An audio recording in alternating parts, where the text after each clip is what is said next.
welcome to In-House Connect's Humans of LegalTech, where we uncover the stories of the founders of the legal tech that is powering today's legal departments. I'm thrilled to have on with us today Vishal Sunak, the CEO and co-founder of LinkSquares, the trusted legal technology partner for over 1,000 in-house legal teams.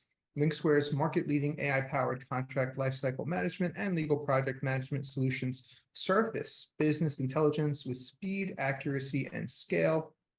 Folks, if you're interested in networking, our usual webinars, feel free to do that. But I'm going to focus primarily on interviewing our wonderful guest, and very excited to see LinkSquares in action with a live demo later on. So let's get to it. Vishal, welcome. Thank you so much for joining us today. It's Shai. Thanks for having me. My absolute pleasure. So let's start at the beginning. Is it true that, I guess I did a little bit of research, and it seems like you never went to law school and you don't have a legal background. Is that true? That's true. The rumors are true. Yeah, well, I got started in tech, and specifically B2B software, almost 15 years ago. So when founding a company in the legal tech space, my co-founder is also not a lawyer. So we just did the most sensible thing. We just listened to people, heard what their problems are, and built them faster horses / car for the first time. And we often still say that our customers have their hands on the steering wheel and we're in charge of the gas pedal. That's fascinating. I love that mentality, but from where to where did you wake up one day and decide to tackle contracts and start a legal tech company? Let's talk about that. Yeah. So the founding story is my co-founder and I were both working at a tech company. It got acquired by a bigger tech company in the same sector. So the bigger tech company then went through the diligence of acquiring our small 100-person startup. And I had a great role. I had a role in operations, so that just meant I could do just a little bit of everything from business intelligence, sales ops, marketing ops, finance ops. I helped with our free trial and getting data into Salesforce. It was a great job, greatest job I ever had other than being CEO of LinkSquares. So one of these odd projects that came across my desk was just helping answer questions about the customers and the agreements that we had with our customers, which was the basis of our revenue. And it was pretty evident that they were looking for very specific things like assignment. They were looking at data transfer. We were a backup company, so where we were storing the data was important to them. And the project was like, hey, we don't want to pay your AWS bill anymore because we have our own data center and we don't need AWS, the company that was acquiring us. And so they said, we'd like to move all your customers off AWS. Tell us whose customer agreement says we can do that. And what did we uncover? I had never contemplated contracts a day in my life until that point in time. And what did we uncover? Well, we had thousands and thousands of customer agreements signed. Some were on our paper, some were click-through, some were negotiated on our paper, some were complete and total third-party paper that we had redlined, like, big companies could buy toilet paper and SaaS software under the same services agreement. So the volume and the way that each file was different would imply that we needed to read them all or comb through them all or Control F search for different phrases. But back then, e-signature, 15 years ago, 10 years ago, wasn't as ubiquitous as it is today. So we had a lot of scanned PDFs too, which only escalated and multiplied this problem. And ultimately, we told the acquiring company that the thing that you're asking us to do in 10 days is just impossible unless we go hire a team in another country or something, get some help. We need hundreds of humans to read this. And that was a moment where Chris and I, and Chris, my co-founder, had been working in account management. So he had this problem because we were asking all of CS and account management to comb through the contracts. I was doing the same from the ops function. And we had a deep friendship before we became founders, and we went out to have a beer and we're like, well, this project is terrible. It really sucks. And I don't think there's a way for us to do it, but we are also not that special. We're just a little $9-10 million ARR type company, venture backed. Wonder if other people have this problem. And we didn't have a general counsel. And at the time of founding, I knew exactly 0 general counsels. Now I know thousands of them, which is wonderful, but I knew 0 general counsels. But enough smart people nudged us towards this role. Enough kind of mentors and advisors of ours kind of nudged us towards this role. We just did what any two founders do. We bought 50,000 email addresses from someone that mined them off LinkedIn, I think in Pakistan. They're absolutely wonderful. We love working with them. And we just started dripping general counsels with a 4 email nurture. Like, hey, I worked at a company, looks just like yours. I had this problem. Could you talk to us? We don't have a product. We have nothing. I just want to chat with you. And I don't know, 100 people raised their hand on emails, and we started digging in and just doing the discovery work. And kind of the thesis around building like an AI powered repository, contract repository, became then pretty clear.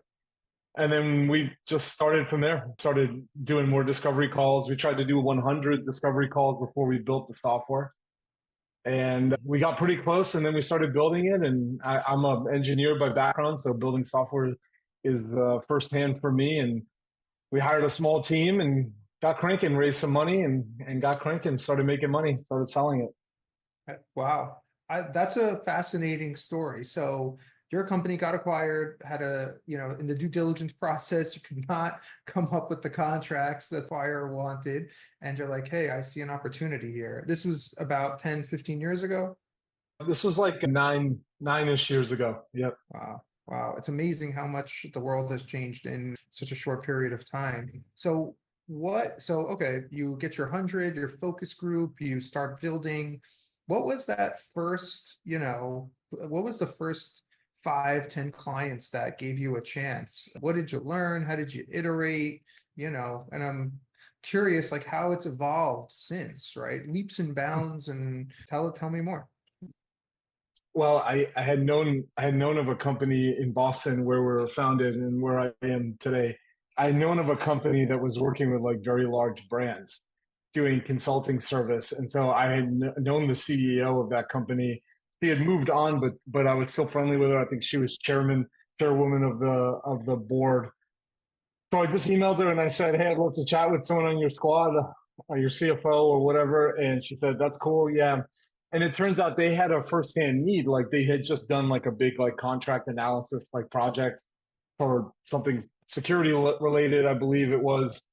And it immediately just had this attraction and chemical reaction inside of his brain when I was talking to the CFO of this company, like, hey, this is what we're trying to do. We're trying to give you this repository that you can know what's inside all these contracts.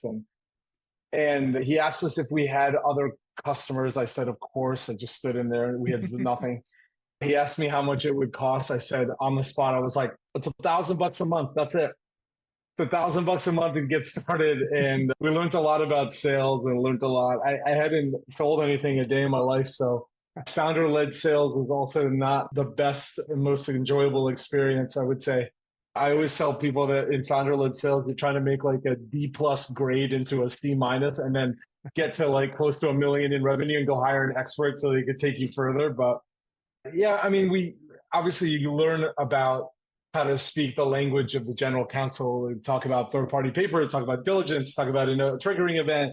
Like we had a triggering event, so we were always kind of leaning on the triggering event. And yeah, I mean, we had a great product. We had product market fit, and we had taken an AI journey very early on and had strong conviction around this AI journey that it was mostly hypothetical, but it could be done. Like we could build algorithms that could hypothetically read a signed contract and tell you what's inside it.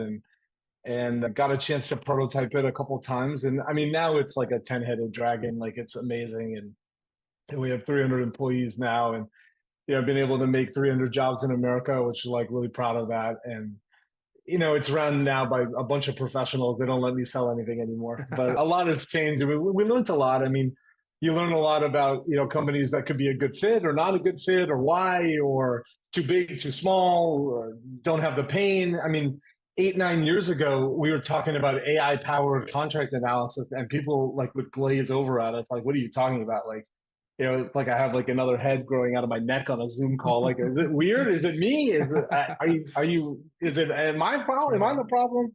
But eventually now, like, 1 out of every 3-4 people we talk to, they know exactly what we do and why we do it. And they're seeking something like this. I mean, even just the industry at large has changed and evolved rapidly. And I think That's to kind of the in-house legal department's credit. Legal operations back then, kind of 10 years ago, 9 years ago, it was like more like an idea. People were gathering, and now, like, for example, corporate legal ops consortium clock is Mhm. it's a huge entity. Thousands and thousands of people are a part of it. And, that's some of the tailwind of this whole sector just generally is what I believe to be a really powerful tsunami in the desire for the legal team to change and evolve and modernize and use data like their peers do across the departments. And in some ways, if you don't bring data into a conversation, you almost don't exist, like at the executive level. And we've been able to see firsthand like how legal teams now can take a screenshot of a dashboard and say, this is how we helped the business last quarter at a QBR or a board meeting, and really provide some legal teams with the first time they've ever had real tangible data around, like, well, how fast are these terms running every time we get them? How often are they waiting on us versus them? We're waiting on the counterparty for the terms. What's the volume of agreements we're doing? What agreements by different type are getting negotiated? How much revenue are we touching on negotiated terms of service? Or, what are we buying? What did we buy last quarter? And did we buy it with all the buying rules and procurement? And it's just been fascinating to like apply like a really powerful kind of self-running data layer to the in-house legal team's operation and their internal service delivery. So a lot has changed, and I think in a really good way. Yeah, I have to acknowledge, just relatable for me about what you said is the grittiness in how you've, brought your business to where it is today. I love the cold emailing, 50,000 emails. I love that. I love that so much. And the founder-led sales, I got to chuckle because I do sales. I think I'm good, but I'm probably not as good as I think I am. So I appreciate that. And I think it's really, so I'm curious. You've been on this journey, meeting with legal teams, we're at the forefront of, this whole CLM change and revolution almost. What did you expect the journey to be like? And, what was the reality of that expectation? Yeah, I remember when we got the company started, my co-founder and I would sit, because it was just two of us for so long, and we would say, wow, I mean, if we could sell this thing for like $100 million, like that would be like the greatest dream that you could ever have ever. And I think we have gone so much further beyond our dreams. And I would say that I thought it would be hard, but I really didn't know how hard it would be. And it really is it's never getting easier. You yourself, you're learning more skills, you're getting better mentors, you're leveling up on your kind of core strategy, how you think about strategy, how you think about internal operations. It's just like really, really rewarding experience. I mean, I love programming. And so I've loved programming when I was a kid as well. It's just the satisfaction of building an algorithm, building a function, building a sequence of steps to get some sort of desired result. It's has very high satisfaction, I think, when the good days are like supernaturally good. And I guess we just try to even out the not so great days, as founders. The jagged edge of that upward curve, right? Doesn't go in a straight line. It's like, no. Totally. My next question is, how did you choose the name LinkSquares? Like, where did LinkSquares come from? What's LinkSquares about? Yeah, early on the journey, a lawyer had told us, and then became one of our advisors and dear friends. But a lawyer had told us, like, we're so inquisitive about legal teams. Because we didn't know a lot about it. So just ask a million questions, like, what do y'all like to read, and like, where do you like go to conferences, and if someone like, when do you like go to a fancy dinner, like what level of dinner do you have to be invited to for you to get, it's not TGI Fridays, but it might be, like just learning everything about it. And so it came up in a conversation. It's like, well, really, it's just like, whatever's in the four corners of the page, like that's it. Like we're working in the four corners of this page. And someone had told us that phrase. And because our initial thesis on the products to build, the first product to build, was really around a purpose-built repository, kind of linking the squares together, like creating search technology. You can search across all your files for like, okay, how many of my contracts have termination for convenience or automatic renewal? And so linking squares, and we got the .com. .com was pretty important to us. We bought it and we never looked back. That's it. So linking the four corners of the agreement, we're linking the squares of the document. Linking the squares of the document paper. That's right. Yeah.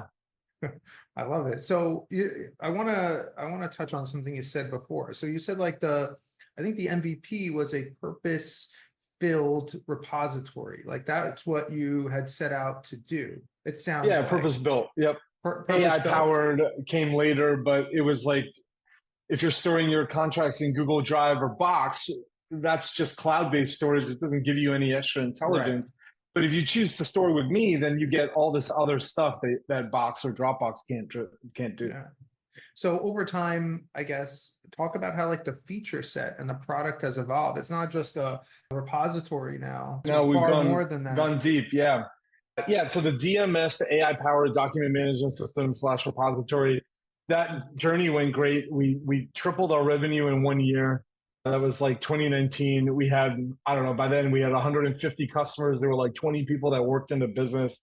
We just put in a 20-hour day every single day and all wore like 30 hats.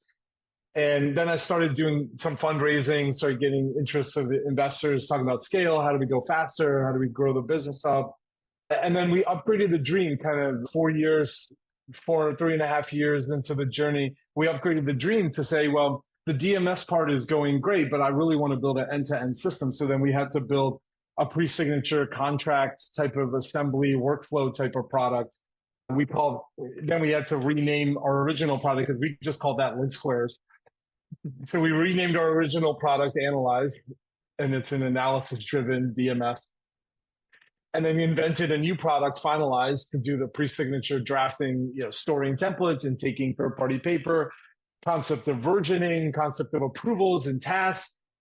And I was given that like I'm an engineer, I'm a product guy, I thought we could build like 100% feature parity in maybe 1 year. It ended up taking maybe 4 years or 3 years and costing maybe 10 times as much as I thought to build. But I guess that's why I'm a founder, because it's always just like heavy ambition on everything. So we got that product out, and then we saw the opportunity to make our own signature product too, and offer like just like a very low cost, like enterprise grade, low cost alternative to the existing players out there that are charging $4, $5, $6 an envelope. We could sell it to you for $1. Then we had everything. We have the drafting, we have the approval. That's one. We have the sign, we have the storage. Then we started extending the platform into where our biggest constituents work. So Finalize can be used for sales teams. So we built on Salesforce.com. Now it's any object in Salesforce, any field, we can turn and use that data inside your Salesforce to essentially draft paper, make order form. Given that I have a background in sales ops, I'm big into order form making. I love order forms. They're my favorite thing, my favorite business document. And then we also then thought about like, well, okay, that takes care of all the sales users pre-signature. Where does legal work? Legal loves to work in Microsoft Word. So then we built an installable Microsoft Word package. It's called an add-in. We took that journey and then started kind of extending the reach of Finalize directly into Microsoft Word. So you can draft from there, you can pull down versions, you can approve, you can chat in real time with your sales rep in Salesforce. Like it's cool technology essentially to just, help businesses just go faster, work more collaboratively, go faster. Everyone's on the same sheet of paper. No one has to ask legal where anything is. And yeah, now we're on the journey to really build the single definitive platform for the office of the GC and really offer multi-solutions in the future. I get very excited about thinking about the future, about how every legal team's day can start and end in our product in some way, whether you're doing, risk and compliance, or you're doing litigation support, or you're doing IP management. We certainly are doing contract lifecycle management quite well.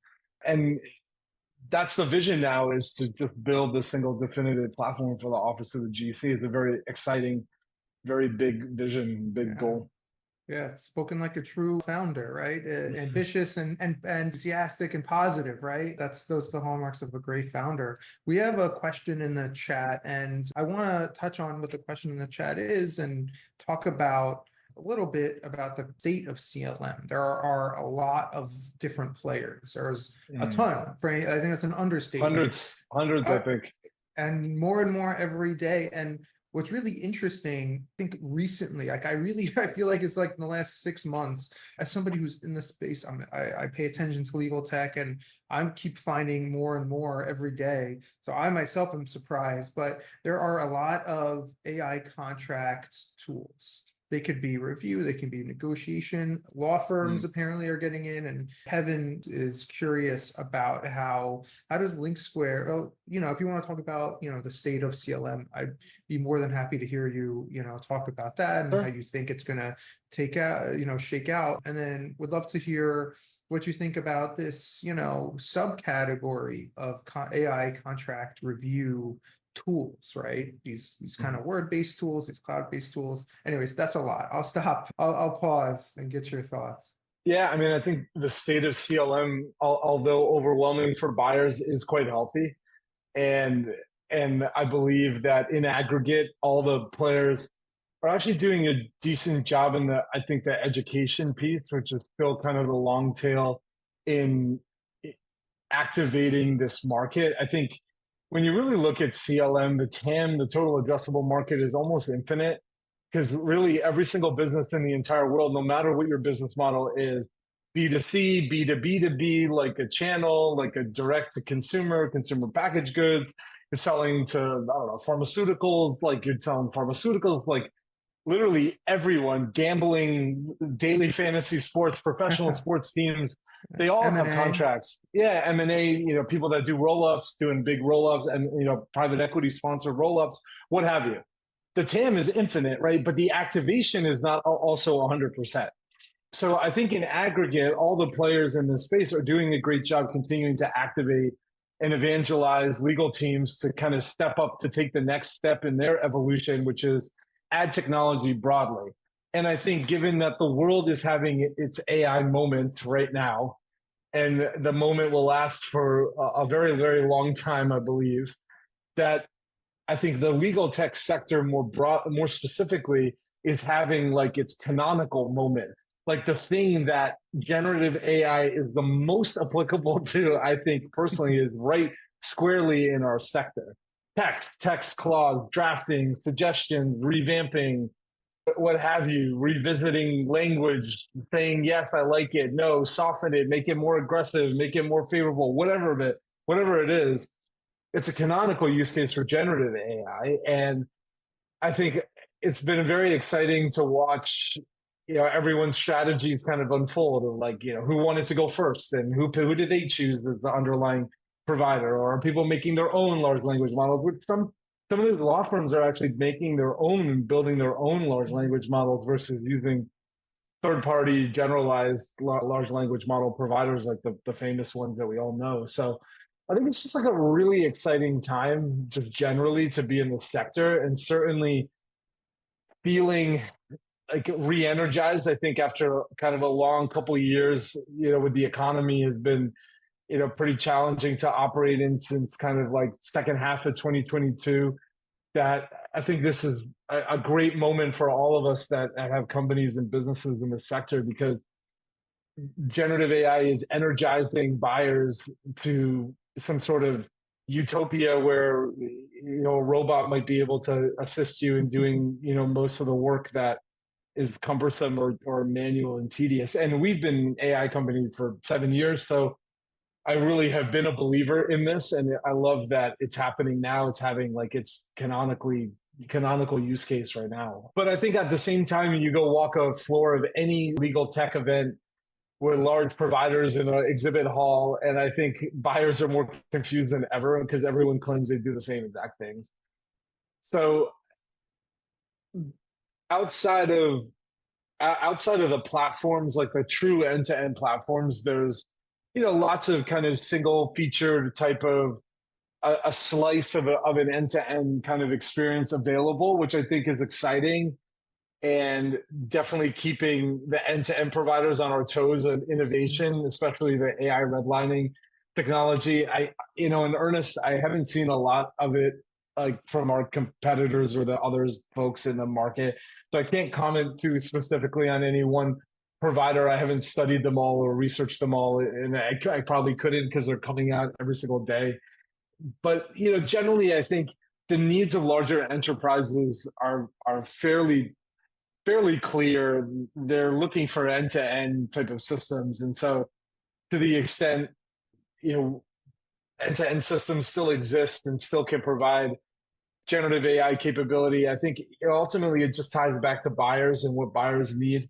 If a buyer needs a complete end-to-end system and someone else is selling just AI powered redlining review and nothing else, not drafting, not workflow, not repository, not integration with NetSuite or integration with Box or integration with all this other stuff, I think the smaller kind of single features would probably be good to roll them up one day. I think this market will also have a lot of consolidation, just given how many players there are. We're already starting to see some of it consolidate already, like with DocuSign acquiring Lexion, and I'm a good friend of Gaurav and Gaurav Oberoi, the co-founder over there. I think he did a great job.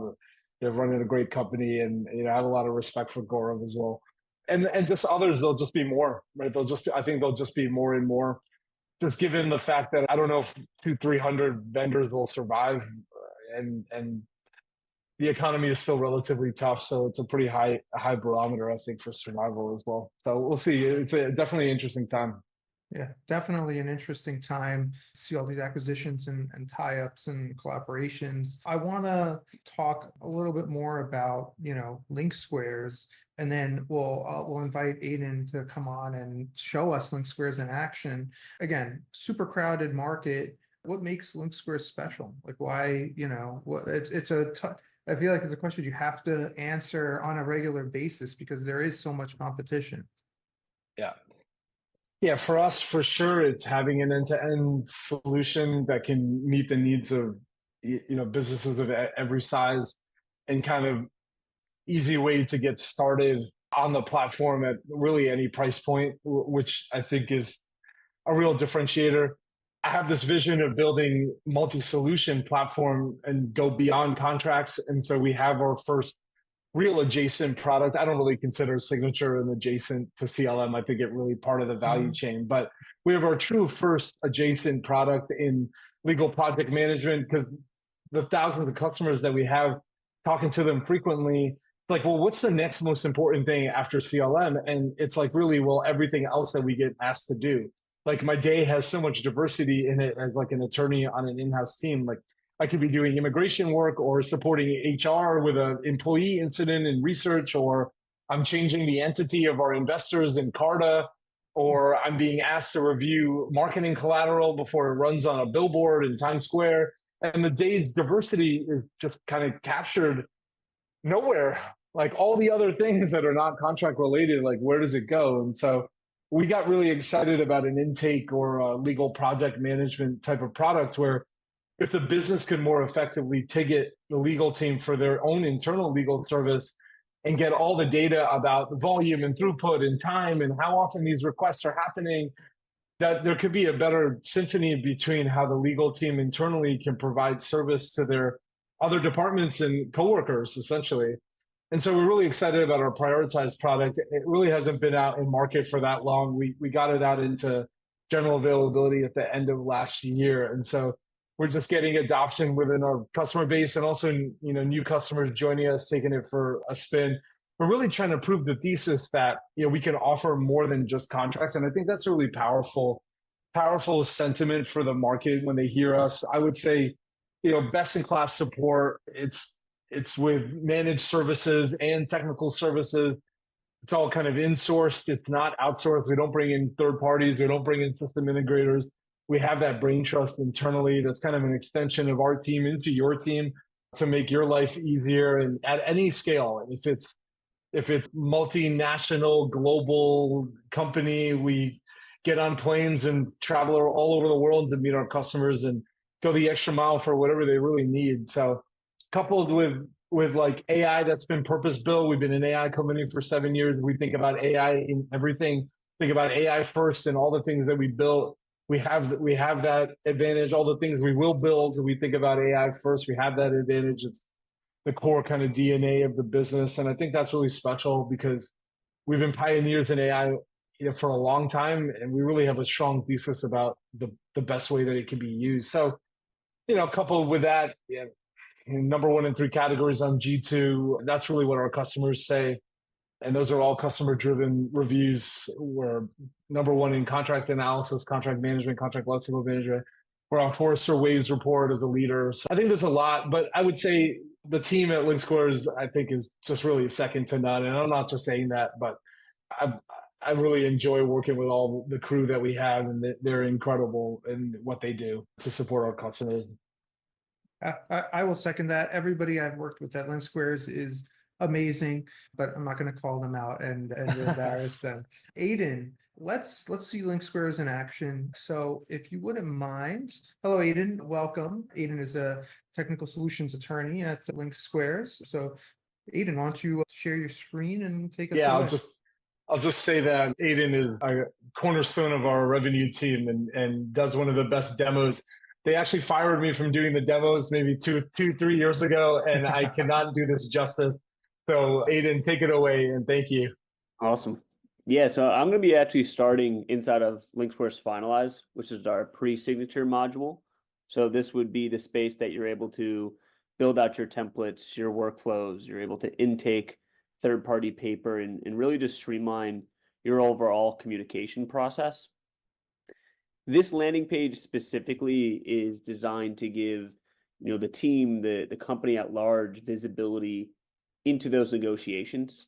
So whether that be just a simple search by the agreement name or the document name, you can filter out by various statuses. You're looking at a document that is, currently out for signature. Is it partially signed, being reviewed by that counterparty? You can even take it a step further and start to filter out by who's actually in control of that document from an internal perspective. Is it sitting with the risk team? Is it with accounting, an individual sales rep, finance, or legal? You can start to gain a lot of visibility, or at least a basic understanding of where documents are and how they're progressing just from this main agreements page specifically. What I'm going to walk through is actually the uploading of a third-party document, just for the sake of time. You are able to standardize your own templates and work off of those inside the system. You can handle requests as well. What I'm going to be walking through specifically is if I just received a third-party document, I need to get it into the system. Individuals would select new agreement in the upper right-hand corner. You can have various templates and workflows tailored to the specific types of documents that you might be receiving. I could have a third-party vendor document. I could have a third-party NDA, RFP workflow, all tailored to specific approval matrices. In this case, I'll pretend it's a vendor. I can then drag and drop a particular file in, just a random contract here. It next brings me to these contextual questions. So these questions are completely customizable. They're optional. You can have as many or as few of them as you like. And these are simply here for really 2 main reasons.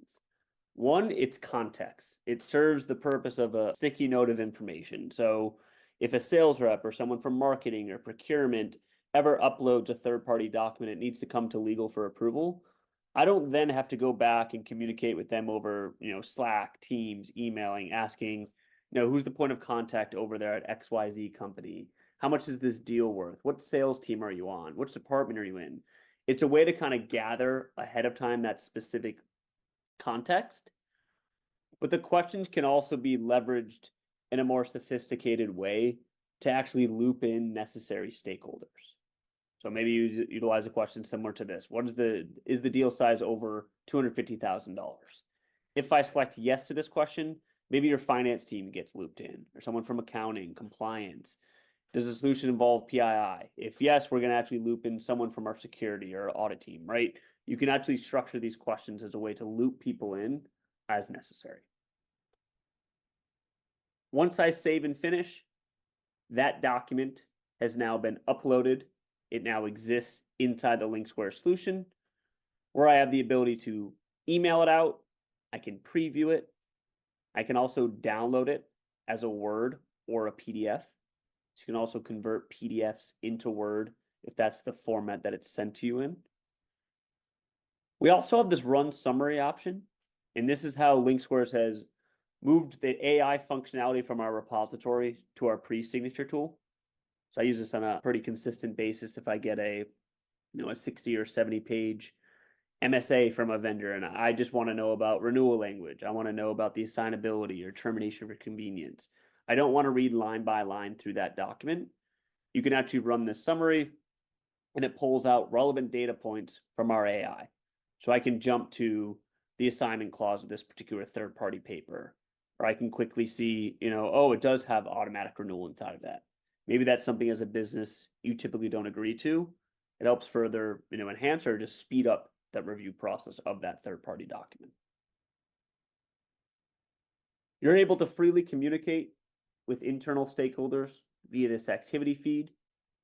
It also serves as an audit log for everything that goes on in regards to the document. So if you were to email this out, it would have that corresponding emails, the threads. The info tab details those contextual questions. So if you ever are brought into this negotiation late, or if it spanned a couple weeks or months, you can get caught up to speed with the basic understanding of what that document entails. You can also, as I mentioned, download as a Word. I'm going to just showcase Word specifically as we've built out a Word plugin inside of Microsoft Word. I can't stress up enough how much of a difference maker this is made for the legal team specifically, of just being able to stay in one platform, or at least one application that we're all comfortable with. We do have some generative AI functionality in the sense of giving you like an abstract review of the document itself, the key points. You can utilize this, use the highlighter feature to jump to the relevant provisions of that document, in this case, the third-party paper. You can also leverage an AI assistant. If you need to ask any questions, can you draft me a particular clause? Can you draft me an indemnification clause in this particular jurisdiction? Again, utilizing generative AI functionality.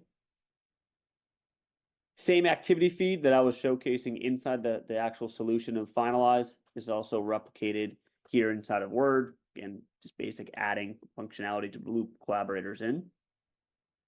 You can also highlight over specific language in the document to loop people in. Maybe I have just a specific question for our security team about this 2.4 clause. I can either assign them a specific task, I can give them a link just to that actual text, add a comment to them. Personally, my favorite feature of everything that I'll showcase quickly here today is the clause library. You can actually build out a clause library, utilize it inside of Word plugin. Again, I just highlighted this specific clause. I can now add this in, can give it a specific title, provide notes, drop it into a category, all of which can be leveraged, as you actually negotiate or redline. You can have your standard or your non-standard language all in one central place. You can also manage your approvals straight from inside of Word. So as I mentioned, approvals can be set up on workflows and templates. Every single third-party vendor document needs to come to me and my colleague Andrew. I also answered that question was over $250,000, so finance gets looped in as well. Users also have the ability to add approvers in at an ad hoc basis should you need. Approvals can be accomplished, as I mentioned there, just inside of Word, as well as inside the platform as well. Just going to pretend to approve this agreement. Once the document is approved by those necessary stakeholders, it is routed to this ready for signature status, which you can then leverage. We have integrations with DocuSign, Adobe Sign, as well as our own e-signature tool as well. We also are able to compile this information into the form of a dashboard. So this is showcasing the KPIs, the metrics behind your drafting process, right? Where things might be slowing down. How many agreements have you created over a particular time period? How long it's sitting with the counterparty versus your own internal team? Is it sitting with the sales rep longer than a legal team, or vice versa? Which is a really great way to showcase productivity. As I mentioned, where the bottlenecks might be occurring, what's still out there, what needs attention by the broader team. A lot can be accomplished or at least visualized here inside the finalized dashboard. Hey, Aiden, I'm wondering, does the business team have the same access or, login? What does the business team see? So there's a variety of different roles inside the system and permissions. A lot can be locked down, who can see what, who has access to what. These dashboards are also customizable. So they can have their own business dashboard. There can be their own sales, own legal, compliance, that all, they all care about different things, so they can represent their data in different ways as well.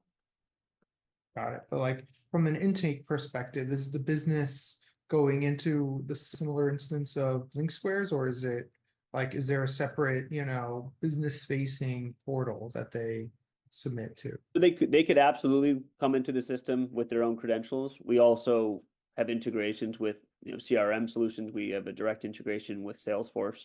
That's probably the most common one. We also have an open API to allow us to connect to other solutions like a NetSuite, like a HubSpot, so they can access their workflows and requests and templates all from inside the solution that they're most comfortable with. What I'm going to do now is I'm just going to pivot over into Analyze, which is the repository piece. So now this is just dealing with the executed document specifically. As soon as those contracts are signed and executed, they get uploaded into the system, the documents will get automatically renamed, type classified, and tagged.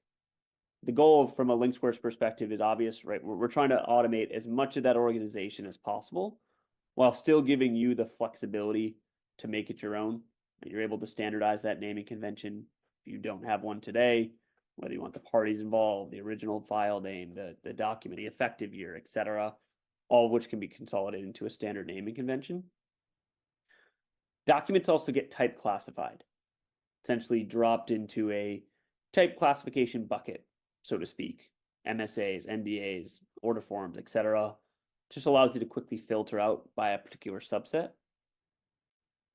The system will also automatically tag your contracts. It'll tag it with the parties involved and the effective year. So at any point when you log into the solution, you could say, I need to see all of my agreements that we have with Aardvark Global. You could either search by that agreement name, the tags, or drill into the tag itself to see those correlating documents. You can also freeform and create your own tags. We've seen companies put in tags such as industry, region, different teams, departments. As we've seen, it provides a lot more flexibility, where you can have multiple tags affiliated with one particular document. But it also plays a really important role in terms of security and permissioning. Who do you want to grant access to which documents? Maybe you decide to upload all of your employment agreements into the system. Those should just be seen by maybe a legal or an HR team. Or working very closely with sales and marketing, sales is only able to see contracts that are tagged sales whenever they log into the system. So they don't have even access or can see those other agreements that are located in the repository. You can also link together agreements in a parent-child-like relationship, just to better visualize how that relationship has actually evolved over time. We also have a unique feature.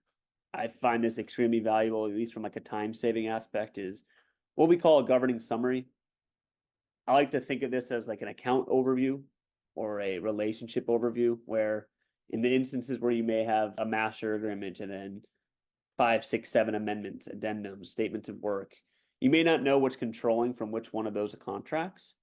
So what this is doing is essentially providing you with a one-pager, where on the left-hand side, what we're looking at is the 3 documents that I have with Alpha Electronics, right? MSA, DPA, and amendment. On the right-hand side, what our AI is showcasing is the most up-to-date language across that relationship. So the assignment clause, that's still governed by that initial master agreement, as is, my audit provision. But as I scroll a little bit further, okay, the contract term is now 12 months, and that stems from that first amendment, right? Maybe it used to be a 24, 36-month term, or the effective date was also altered or changed by that first amendment. As I mentioned, it allows me to quickly see that interplay across the scope of that relationship without having to dive into each and individual agreement itself. Jumping in just to one individual contract, just to shed a little bit more light into the rest of that process, we provide you with the digitized text of the agreements, regardless of the scannability of which they come in as. So if companies have legacy or historical documents, hopefully they don't resemble something quite as bad as this, but LinkSquares does have that proprietary OCR process, so the ability to convert it into a digitized text, but we do so with the added element of a human QA team. And that's just to ensure that the M's aren't turning into two N's. The formatting's not off. This January 1st date that people probably can't even read doesn't become January L. So all of those scan-locked, blurry PDFs can be reflected as clean, searchable text you can confidently search on, report on, same way that you can build out that clause library here as well from an executed document standpoint. Left-hand side of the screen here is now really where the AI takes over. So you saw a couple previews of it, well, one inside the pre-signature tool as well as that governing summary. LinkSquares extracts out over 115 different data points from contracts. Really, the heavy hitters of contracts is the way that I like to explain it. You know, key dates, indemnification, limitation liability, termination for convenience, etc. All of which can be reported on. You again use that highlighter feature to jump to where that language might be located inside the document itself. You can overwrite this information. You can also create your own terms as well. So if there's bespoke language or clauses that you care about that LinkSquares simply isn't doing today, you can actually capture that. Key dates and obligations that are automatically pulled out are also populated into an event calendar. So there's no manually keeping track of these obligations or deadlines. And you can actually set up email reminders to designated recipients, whether that be days, weeks, months in advance, just to ensure that the right individuals are getting notified at their respective cadence. Similar to how we had a dashboard of the pre-signature tool, we also have one in the repository. This is more of providing you a visual representation of your data at a very high level. Contract that might be renewing by a specific quarter, which contracts might be terminating. Right? Not just this quarter, but quarters or even years away. Can also do a deeper dive into AI extraction, the smart values, right? Which contracts of ours have termination for convenience versus which ones don't? Or maybe you are going through a diligence-based project and I need to have a better understanding of all my change of control provisions. You can drill into any of these respective clauses, the terms, to generate reports, which can be downloaded or exported into a variety of different formats. This is a really strong use case here from a lot of our customers, has been centered around diligence-based projects, M&A events, just to gain a very high-level understanding into those contracts that you may have just received, or just gaining a better insight into your contracts in general. Then as it comes to just the searching and reporting within the solution, I think this is what's predominantly used by a lot of our customers, is just being able to either locate the document itself or language inside of agreements. I mentioned you could search by agreement names, the types, the tags. You could also do a content search. So think of this as a Google-like search, where you can literally type in a word, a sentence, a clause, and find any mentioning that across your agreements. Obviously, I'm keeping this pretty broad here, which is regulatory, but using this as a filter then to say, okay, I really am searching for regulatory language, but I only care about that within my services agreements. Or I only care about regulatory language with one particular company, 1 year, one department, one industry. You can really utilize these kind of levers or these types and tags to dwindle down your document volume, find the specific document or documents that you're looking for. Get more nuanced as well, advancing your filters. Whether you want to do a proximity search, right, looking for a word within a certain number of words of an anchor term. Do you want to utilize the automation in the form of the AI extraction? You can look at language inside of clauses. Show me all of my assignment clauses in our repository that contains the word merger, or does not contain that, to try to find your non-standard. Do more nuanced ones, right? Show me all my agreements that have a renewal price increase percentage greater than 3%. On top of that, though, right, that's helpful, but I want to know, of those contracts, which ones are actually coming up for renewal, say in the next 90 days. Perfect. Out of a repository of close to 2,000 documents, we're now down to 3 that fit this exact criteria that you then could even export or push into Excel. Pull in other clauses, other dates, other provisions that you care about. All of that can be customized and sent out with that live link back to the agreement, all captured inside of Excel. Hey, Aiden, I'm curious. I know you only have a couple more minutes. I want to talk about implementation. What does implementation support look like? And, can you talk about that? Yeah. So every customer is given a couple different resources from LinkSquares. One's an implementation consultant, like an account manager, as well as a customer success manager. Those are all there for the duration of your contract. They're not going away after implementation or the onboarding process. It really varies in terms of like a timeline. I think our typical timeline ranges between like 45 to 60 days. Obviously depends on the amount of executed documents you want to upload into the system, what solutions you're actually purchasing. Is it just the pre-signature? Is it repository? Is it the full suite? But I think that's one of the strongest things that LinkSquares provides is those dedicated resources to whether it's weekly calls that they hop on to, make sure they're using the platform correctly, or maybe company just hired some new individuals that don't know the platform at all. They're happy to hop on calls to, teach them that part of the platform or the platform in general. Let's talk pricing for a second. Curious if like there's a range of, what to expect for pricing, and are business seats included? I get this question a lot. Like, is business extra, or are they included? Is it per seat? Like, how does pricing work? Yeah, great question. So the platform itself is, again, it can be bought a la carte. So you can just buy Analyze, you could just buy Finalize. And then the main kind of levers on top of just the product itself centers around documents, the amount of executed documents you wish to upload into the actual repository, as well as the number of users. And again, there's a variety of different types of users that vary in cost, whether you're, a power or an admin user that can do all, manage all. There's also just drafter or just light users that are, hey, I'm just simply here to request a contract. I don't need to do anything else but draft, or just search for contracts as well. Got it. Stephanie from the chat is asking, does LinkSquares aggregate or analyze contract data outside of the customer's data, giving I guess a regional or industry look at terms? Interesting. Hey, Vishal, welcome back. I can take it. Yeah, I can take that one. We do it more through a marketing engine, like talking about trends, not specifically in the product today, but maybe coming in the near future.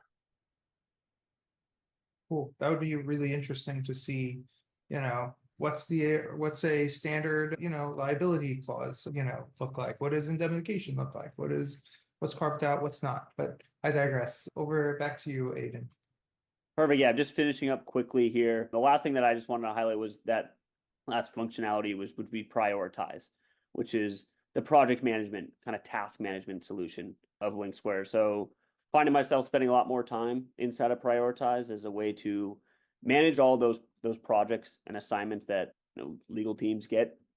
Vishal touched upon it briefly, whether it's working again with marketing, it's an employment agreement, it's keeping track of board minutes, or just any request that you're getting from the business in general.